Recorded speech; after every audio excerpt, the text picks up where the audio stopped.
La voz de los protagonistas. Contacto telefónico. Rogelio Gómez Hermosillo es coordinador de Acción Ciudadana frente a la pobreza. Lo tenemos vía telefónica. Rogelio, gracias por aceptar esta charla en Contextos. En el estudio, Marcela Pámanes y un servidor, Juan Ceballos. Hola, Juan, Marcela, muy buenos días, con mucho gusto, a la orden.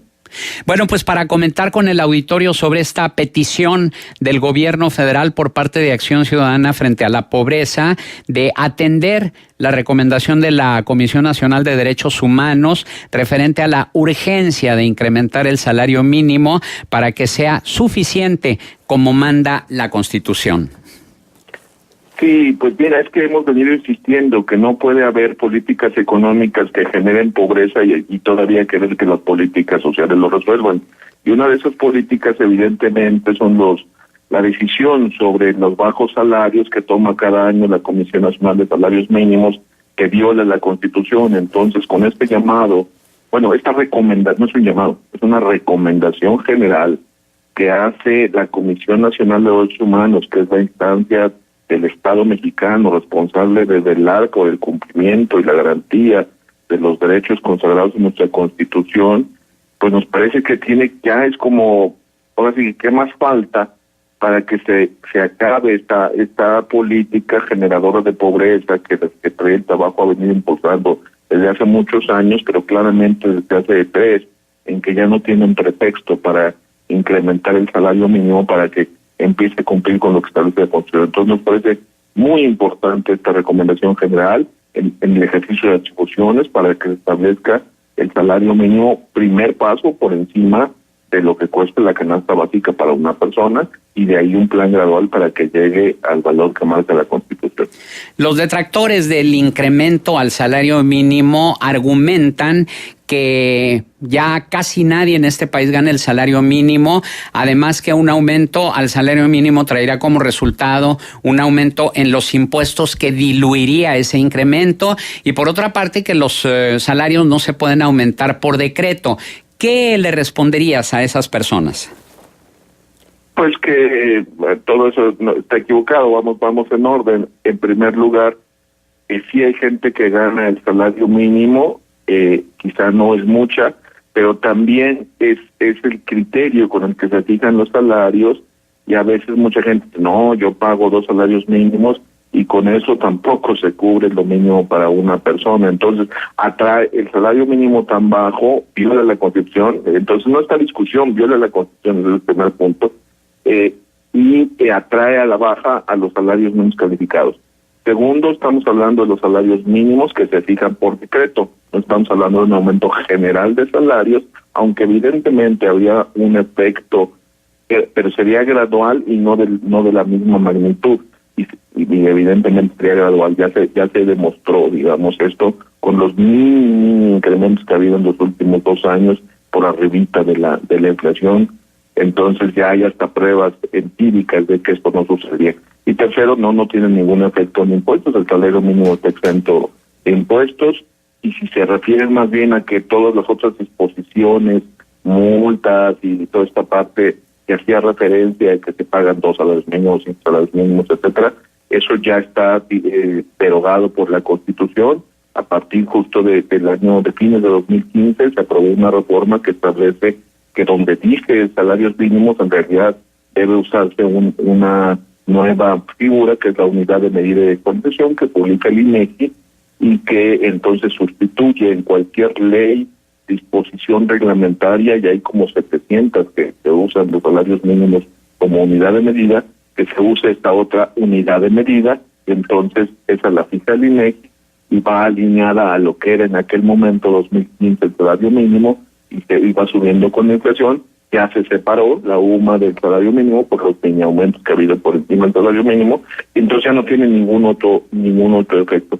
Pero además es muy absurdo porque viola la Constitución, lo está diciendo no la Acción Ciudadana frente a la pobreza, Juan, Marcela, sino lo está diciendo el órgano del Estado mexicano responsable de los derechos humanos del país. Entonces yo creo que por eso es nuestro llamado a que se atienda.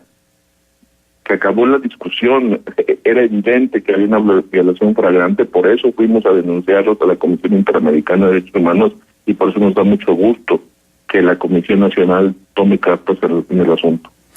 Para Acción Ciudadana frente a la pobreza, ¿qué cantidad sería la suficiente para cumplir lo que manda la Constitución de un salario mínimo?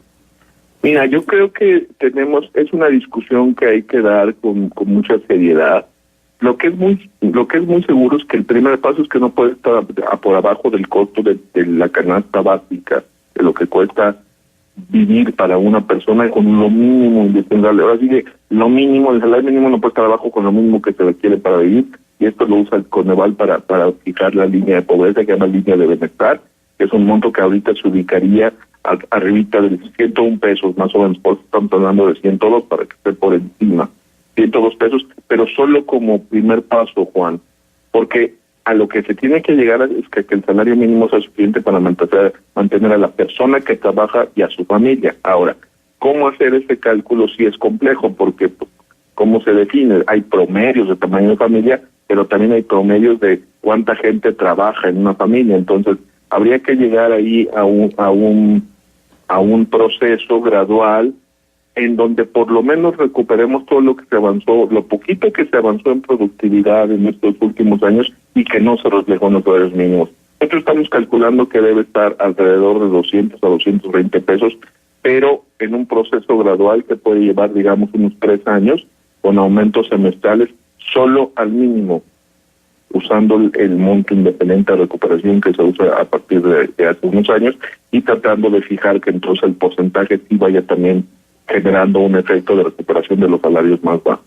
Y tomando en consideración las declaraciones que ha venido haciendo el presidente electo Andrés Manuel López Obrador en torno a recuperar el poder adquisitivo de la clase trabajadora, ¿cuáles son las expectativas de Acción Ciudadana frente a la pobreza de que el nuevo gobierno pudiera hacer eco a esta recomendación de la Comisión Nacional de Derechos Humanos de incrementar el salario mínimo? No, yo creo que el nuevo gobierno tiene claramente una posición muy distinta, lo han dicho en múltiples ocasiones.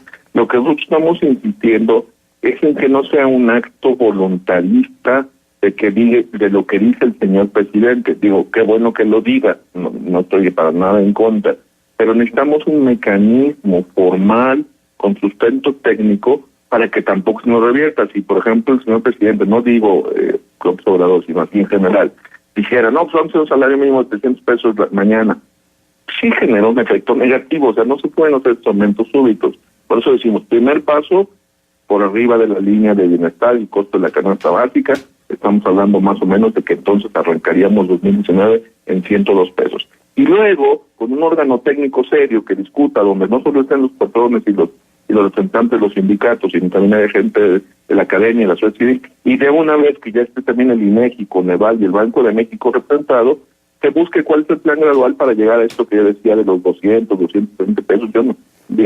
Nosotros no nos casaríamos con una cifra, sino con el principio de que la política salarial no puede ser una política generadora de pobreza, y que el principio básico sobre el que tenemos que realizar nuestras acciones frente a la pobreza como país, el gobierno federal, pero también los gobiernos estatales y municipales, es lo que dice nuestra Constitución en su artículo 1, y es que todas las autoridades están obligadas a respetar, garantizar, promover y proteger los derechos humanos. Eso lo dice el artículo 1, no solo la acción. Entonces, lo que estamos impulsando es una política con enfoque de derechos y que se respete nuestra Constitución, y este ejemplo del salario mínimo nos parece un muy buen ejemplo para entender que frente a la pobreza necesitamos acciones económicas y no solo programas sociales. Siendo muy importantes, no son suficientes para resolver la problemática de la pobreza en nuestro país.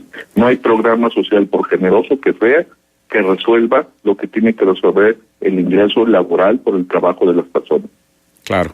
Muy bien, Rogelio Gómez Hermosillo, coordinador de Acción Ciudadana frente a la pobreza. Nuestro agradecimiento por tu valiosa participación aquí en Contextos. Con muchísimo gusto, a la orden, que le estén muy bien. Gracias. Buenos días.